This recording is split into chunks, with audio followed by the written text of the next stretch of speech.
niyinjira barahita batambuka hano. If they enter, they are going to step forward immediately. Nawe simuvuga cyane n'umwana wa hano mu itorero. He's also a child of the church. Ariko muramuzi kuri social media. You know them on social media. Numwe mu bantu bafite platform zikomeye mu gihugu. One of the people with the strongest platform in the country. Zihuza abantu b'urubyiruko. That makes the youth interact. Hahandi urubyiruko ruza bakavuga bagatera urwenya. Where the youth speaks and there are some comedies. Kuba yaragiyeyo ari umukristo tuzi. For him to go there once he's a Christian. Ari mu bantu babanye natwe kuva dutangira itorero hano. He's someone who started with us in this church. Nawe araza kutubwira ibyo bakoramo hariya. We'll also speak about what they do where he is. So simuvugaho cyane. I won't speak much about the person. Araza yivuge. They will speak about themselves. Yewe nzi ko akiri ingaragu. I know. Yitwa Merci ndimo ndabona yinjira. As he steps in, he is called Merci. Yes. Ndumva nta muvugaho cyane nawe.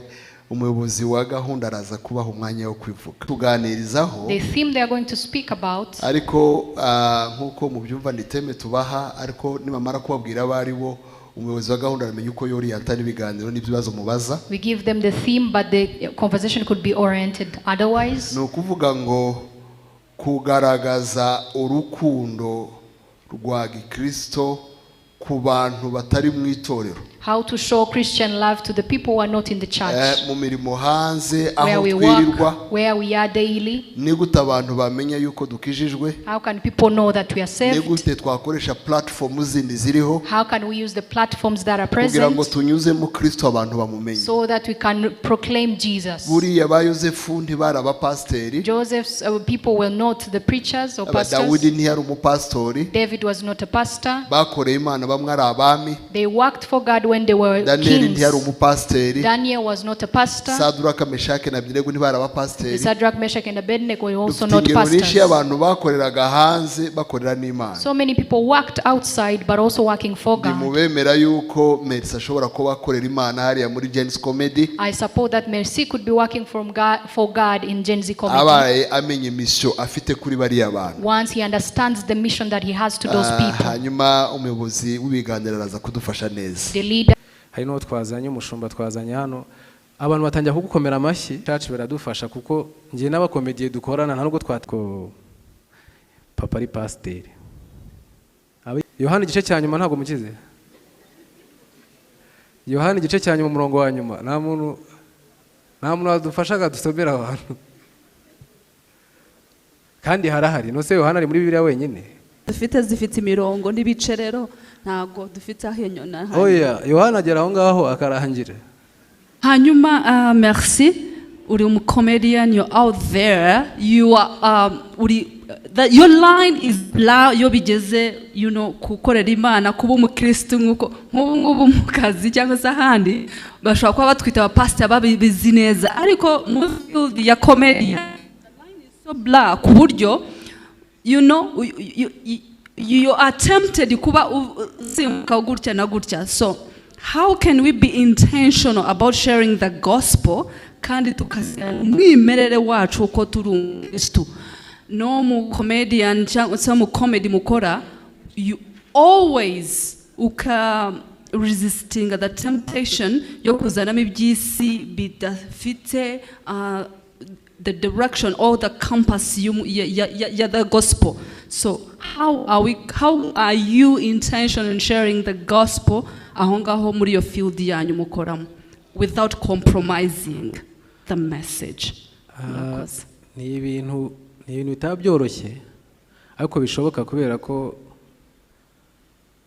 kuba ukora comedy ubwabyo hari igihe umuntu aba yumva utari seriye rero ashobora no gukora iyo gospel akagira ngo uri muri akina. Hari n'igihe ushobora guhagaze hano imbere y'abantu wavuga nk'ibintu wasomye muri Bible byanyabyo umuntu akavuga ati ariko ntimugakinisha Imana ntago Imana ikinishwa kandi wenyine urumva babigize gusa ikintu kidufasha ni character uburyo character zawe uburyo witwara kubera ko twebwe tuba turi kuri sport. Abantu benshi babumva ko umuntu uzwi agomba kuba anywa inzoga agomba kuba ajya mu byaha none yabonye uri aho hantu ariko noneho nta na kimwe ukora ufite imico bya bindi bavuga ngo uri indakemwa mu mico icyo gihe byo uriya hari ikintu Imana igikora gitangaje, simbizi nimba mwe mujya mubibona.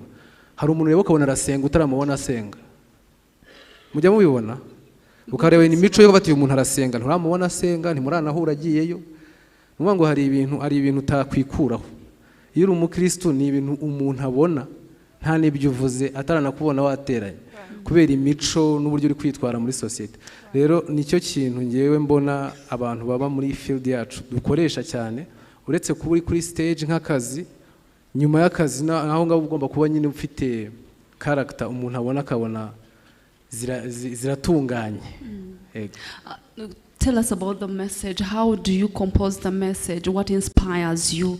Message you tanga ubutumwa uko wicara ukatekereza ukavuga ubungubu ubutumwa bw'injiri bw'ijambo ry'Imana ndabo packaginga mu buryo kugira ngo bize yego muri comedy ariko nanone bushobora kumvikana. How do you package it?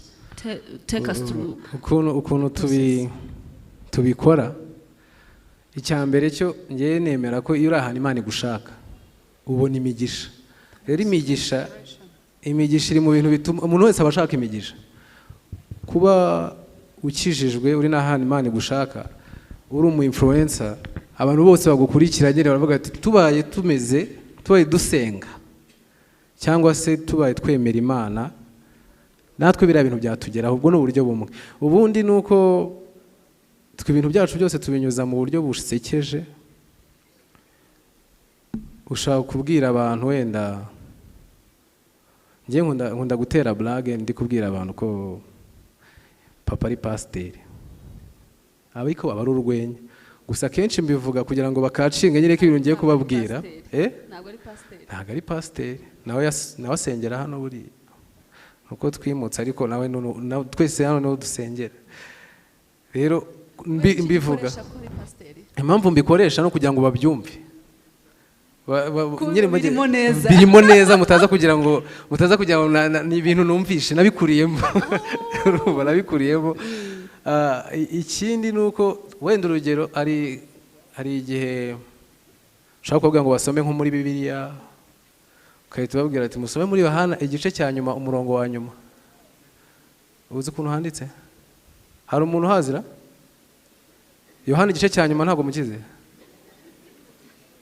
Yohana igice cya nyuma umurongo wa nyuma nta muntu wadufashaga dusomera abantu, kandi harahari. Nose Yohana ari muri Bibiliya wenyine? Nta muntu ufite Bibiliya akadufashe. Bibiliya zose zifite imirongo n'ibice, rero ntago dufite aho inyona. Oya, Yohana agera aho ngaho akarangira, ntago arimo wenyine. Icyo gice cya nyuma nyine kiwe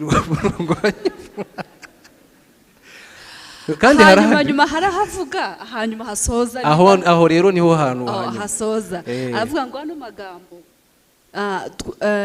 ahubwo hari ibindi bitangaza, numva ari ibindi bitangaza Yesu yagiye akora. Hari ibindi bitangaza yakoze bidashobora kujya gukwira muri iki gitabo ngo yo tujya kubishyiramo ngo nago bakabonye aho babika bino bitabo. Icyo nicyo cya nyuma, ariko urumva ko ari icya nyuma rero icyo ngicyo. Ariko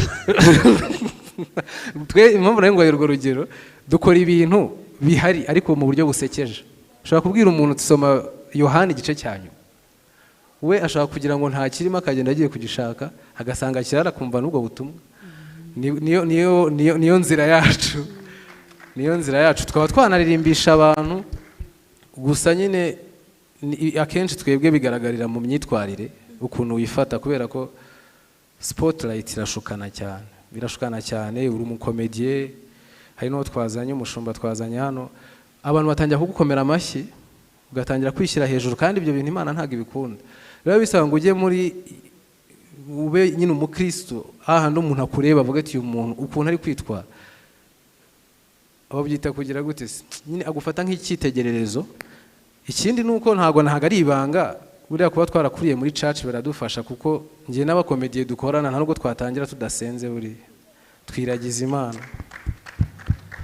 karana akazi twiragiza Imana. Ikindi tugera tukanabiganira turi hamwe, dukora ama practice tukabiganira ko n'urubyiruko nabo n'abajene umva nk'ubushize twari turi kuganira ku kuntu buriya gukizwa buriya ntago biryoha, haryoha ingaruka zabyo. Gukizwa ubwabyo ntago biryoha kabisa, ahubwo ibyaha noneho biraryoha ariko habiha ingaruka zabyo. Ibyo ubushize twari turimo turaganira nk'abajene. Rero twe tubanza Imana rwose kugira ngo nyine binyuze muri ya komedi n'ubutumwa bw'Imana butambuke. Hanyuma mukibanda cyane ku rukundo rw'Imana muri ubwo butumwa, kubwira abantu urukundo Imana yabakunze. How do you package it?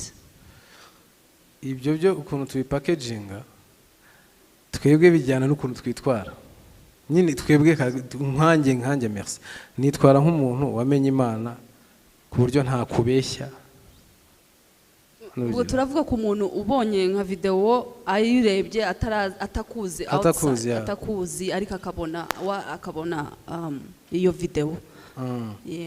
Ni gute mu basangiza urwo rukundo rw'Imana, kuko uretse guseka ariko nanone agomba gutahana message. Icyo cyo nicyo rero, kubera ko ibintu by'Imana biriseriye cyane, biba biriseriye cyane. Ikintu dukora ni iki, nuko iyo ufite urwenya rurimo ubutumwa bisaba ngo ubanze ushyire abantu muri mood yo ko ibyo bintu nubwo bisekeje ariko ugasoza ubabwira ati ariko harimo kubaha Imana no kumenya Imana. Cyangwa se ukabona nka sare yuzuye ukahita ubabwira ati ariko buriya Imana ishimwe ko tungana gutya, bakamenya ko atari imbaraga zacu zabikoze ahubwo ari ukubera Imana. Ni mu buryo tubikora twebwe. Usoza uvuga ibi byose byashyiraga hano ukababwira message nubwo yaba ngufi ariko ukababwira nyayo. Imana ibaha umugisha cyane muri mu mukora. Kandi ndumva target audience yanyu ari urubyiruko cyane n'abandi, ariko target audience ikaba urubyiruko. Imana ibaha umugisha. Rero merci, ndashaka utuganirize gushira amanga no gutinyuka. Uri umusore muto hari ibyo ushaka, maybe hari vision na dreams ufite, kandi rimwe na rimwe kuko natwe iyi myaka twayiciyemo uvuga ni wakabiriza ibya Yesu, hari ubwo biri zitire aho uri bugere. Rero gushira amanga no gutinyuka kuvuga Yesu bitomoye muri target audience yanyu mubikura he? Niki kibashoboza? Inspiration muyikura he? Murakoze. Urakoze. Inspiration rero ahantu iva buriya ari ntago njya nsoma Bibiliya cyane, nkunda gukurikira abapasiteri ndayisoma ariko ntago ari cyane. Ndayisoma ariko revelation ukayikura mu bapasiteri. Kuko nyine twebwe akenshi kumva nyine bituma ari akenshi ubundi iyo ukize udakijijwe ntago ujya umenya wagukijije. Ubuzi ko ari imbaraga zawe. Ari umutipe njye urumva ni umugenzi ndakoresha izo slang. Hari umutipe wo muri Bibiliya yari umurwayi wo ku kidendezi, yari amaze imyaka 38. Uriya mutipe Yesu amukiza, bamubaje ngo ninde umukijije yavuze ngo iki? Yaramuvuze? Yavuze ngo ikira mumfasha abantu musoma Bibiliya. Yavuze gute? Ntabwo yamumenye. Yamumenye nyuma yaho bahuriye mu itorero. Nubaye impamvu atamumenye rero n'ukubera iki? Direct uriya muntu ngiye simbize kumenya atarakijijwe. Niyo mpamvu atamenye wamukijije. Sibyo? Rero iyo ukize udakijijwe, nkunda kubibwira abantu, ntabwo umenye wagukijije. Ariko iyo ukize ukijijwe ubizi ko ibyo bintu ntago ibyo bintu ntago ari wowe n'Imana. Rero niyo mpamvu gushira amanga uhagaze ukaba wavuga Yesu nuko ubuzi ntago ari imbaraga zawe, nubwo bigeze hariya, nubwo niyo aho byaba bigeze hose si wowe, kubera ko nuko tuba dushaka kureba ibintu nyine mu buryo bwagutse cyane. Ariko buri ibitangaza by'Imana ntago bisaba ngo narebe kuri, ubyutse byonyine ni igitangaza kiba cyabaye, kubera ko hari abantu mwakoranye uri no kugenda bigakunda. Ibyo bintu ni ibintu bitoya twe tureba twavuga ati rero amahirwe mfite reka nsaving. Buri amasengesho arabikika ugakorera Imana bigishoboka. Kandi ikindi iyo uhagaze mu mwanya Imana igushakamo cyangwa ukayivuga nayo, iyo uri ahantu uyikeneye ntabwo wirirwa uyihamagara, ibihari ibiri aho ngaho kubera ko nawe uyihagarariye. niyo mpamvu rero n'abajene ntuzatinye kuvuga Imana cyangwa kuvuga Yesu kubera ko nta soni biteye kubera ko nawe urabizi ko ibyo wageraho byose ntago ari ubwenge bwawe n'imbaraga zawe ahubwo no kubera Imana. Amen.